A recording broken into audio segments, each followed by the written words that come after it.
Thank you, everybody, for coming to the Aaron Torres Podcast YouTube page. If you could do me a quick favor, see that little subscribe button at the bottom of your screen? Go ahead, click that subscribe button. Really does help our channel grow, our audience grow, and I really do appreciate it more than you know. So click that subscribe button. Appreciate your support. Now, here's the video that you came here for. Coming out of July 4th weekend, that's really worth discussing. It was a quiet week. College hoops, the news, outside of some recruiting stuff, we'll still obviously cover recruiting as best as we can. But outside of recruiting, I think we're really hitting a little bit of a slow patch on the college hoops calendar. We'll still do stuff as news breaks, but we're not going to force it anymore. It's officially football season. But at the same time, there was one very interesting piece of basketball news that broke on Monday morning, right out of the holiday weekend. And it is that Dan Hurley, the guy, we have been waiting on that contract extension for well over, what, 3 months? First of all, I was told at the Final Four that we were on the goal line with Dan Hurley's contract extension, okay? Well, Dan Hurley's contract extension, it does become official, and on Monday, UConn officially announces Dan Hurley has signed a 6-year, $50 million extension. It makes him, I believe, the second highest paid coach in college basketball behind Bill Self. The annual average is about $2.5–3 million short of what the Lakers offered, but it's $20 million less. He takes the job. He is officially staying at UConn long term. And also think it's worth noting, by the way, that his 3 assistant coaches, Kamani Young, Tom Moore, and Luke Murray, all signed extensions as well. So let's go ahead and get into it. And I think when I look at this, there's a lot to discuss, but I think it starts with Dan Hurley. I mean, credit to UConn for getting this done. Credit to Dave Benedict, the AD, for getting this done, because it was just something that had been hanging over. And until it becomes official, you got to worry a little bit if you're a UConn fan. Well, now you really don't have to worry because Dan Hurley is essentially in it for the long haul. Now, I know there's NBA stuff, which we'll get into, but I think my first kind of overall thought, just glad that it's done. Not really surprised at any of the particulars. As I said, I believe this makes him the second highest paid coach in all of college basketball. Only Bill Self is paid higher. But if you listen to the show, I've said from the beginning, being the highest paid coach in college basketball was not the priority for Dan Hurley. What was the priority since the beginning was to, yes, be in that highest tax bracket of college basketball, but also on top of that, and this was the important part, it was to set the program up to operate at the highest level. As we go into this world where the Big Ten and the SEC are going to have so much money, what Dan Hurley wanted behind the scenes wasn't to be the highest paid coach. It was the promise that he was going to be able to run a program that would operate at the highest levels with Kentucky, with the Big Ten schools, Indiana, Michigan State, Michigan, whatever. That Tom Izzo isn't going to have something that he can't get or have access to, that John Calipari at Arkansas, that Mark Pope at Kentucky, that whoever it is, that he has access to all the same things those guys have. So that was always the deal, but he is in the highest tax bracket. But listen, this is great news if you're a UConn fan. It locks him in for the foreseeable future. What I think is equally as important, his 2 lead assistants, Kamani Young and Luke Murray, both got 3-year contracts, according to reports. Tom Moore, longtime assistant, also got a 1-year extension as well. That to me is actually very important, and that may be low key. I can't say, listen, it's clearly not more important than keeping Dan Hurley. That's for any school in college basketball, I think the number one priority this offseason is make sure Dan Hurley is happy, 2-time defending champion. But behind the scenes, the role that Kamani Young and Luke Murray play is huge. And bluntly, this now makes it really hard for them to really leave for anything other than like a really, really, really elite coaching job. It's funny, every offseason, I always hear, well, you know, how do these guys not get head coaching opportunities? And it's like, well, Dan Hurley is brilliant because he's done like what so many other coaches have done.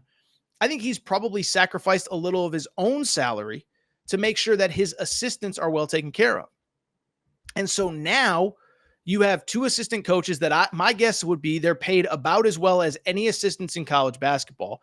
They're on 3-year contracts. And so ultimately, where are they going to go?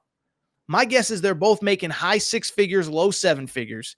And so you can't go to a Central Connecticut, to a Western Michigan, to a place that's going to pay you, $300,000 a year. You're going to have to take a pay cut to become a head coach. And so those guys are in place. I think having a 3-year contract also probably means that realistically, those guys probably have some sort of buyout to get them out of their contract. So if you hire them, you're probably going to have to pay back UConn something as well to get them. And so you have those guys locked up. You have Dan Hurley locked up. And let me also say this. I think what's interesting is, back to Hurley, you look at his salary. I know the NBA is his dream. And I know the NBA probably at some point will be a place where Dan Hurley coaches. But this is going to make it pretty hard to pull him away. Because I think we think that all these professional teams, they just spend money like our favorite college team does. Kirby Smart's making 12, 13 a year. Dabo's making 11, 12 a year. Kalen DeBoer's making 8, 9 a year. Sark's making 10.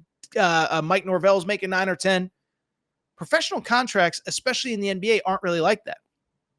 For fun, I went and looked it up. You know that Dan Hurley, that $8 million salary, which puts him second in college basketball, would put him 6th in the NBA?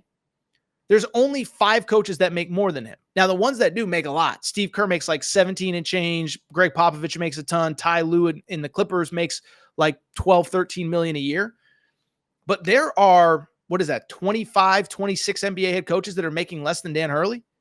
So now, to get Dan Hurley, you're going to have to pay above market value for an NBA head coach just to get him interested from the money perspective, let alone from the basketball situation. Is it a place he would go?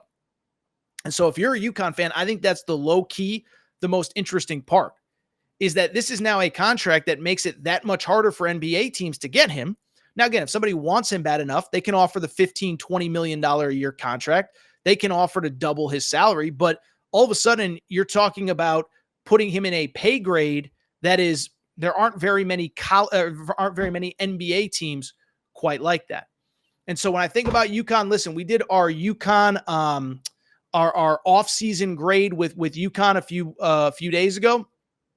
And I bring it up because with UConn, I think we are seeing the best of UConn. And I don't think it's slowing down anytime soon. Now, I know nobody stays on top forever, but you look at where Dan Hurley has this program, and we talked about it in the offseason grades piece. I think this thing's only going to continue to go up.